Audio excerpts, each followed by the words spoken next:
ठाकरेंच्या शिवसेनेचे आमदार आदित्य ठाकरेंनी उपमुख्यमंत्री एकनाथ शिंदेंना चॅलेंज दिलं। शिंदेंनी समोरासमोर बसून चर्चा करावी असं आदित्य ठाकरेंनी म्हटलं।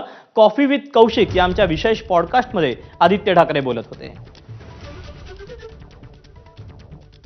स्वतः मिंदे येऊन जसं आज आपण एक समोरासमोर बसतोय ना, तसं त्यांनी येऊन बसावं आणि मला सांगावं त्यांच्या खात्यातलं काय त्यांना कळतं आणि मला काही जास्ती कळत नसेल, पण जे काही मी थोडंफार काम केलेलं आहे ते मी त्यांना सांगतो। म्हणजे आपण ही एक चॅलेंजेस देत आहे की एकनाथ शिंदेंनी समोर वन टू वन बसावं त्यांनी आणि चर्चा करावी। मी 3 वर्ष थांबलोय त्यांच्या, जेव्हा वेदांता फॉक्सकॉन निघून गेलं महाराष्ट्रातून, एअरबस टाटा निघून गेलं, बर्ड ड्रग पार्क असेल, मेडिकल डिव्हाइस पार्क असेल, हे सगळं निघून गेलं, तेव्हा पण मी सांगत होतो तुम्ही मुख्यमंत्री होतात तेव्हा बसा पूर्ण खातं घेऊन आणि मी एकटा बसतो, तुम्ही पूर्ण पेपर घेऊन बसा, मी बिना पेपरचं बसतो, चर्चा करूया। तसंच मुंबईवर चर्चा करूया, तुमच्या रस्त्या घोटाळ्यावर करूया, तुम्ही सगळे जे पैसे खाल्लेत, मुंबईची तिजोरी जी खाली केली आणि स्वतःच्या खिशात टाकली ना, त्याच्यावर पण चर्चा करूया। महापालिका निवडणुकांच्या प्रचारासाठी उद्धव आणि राज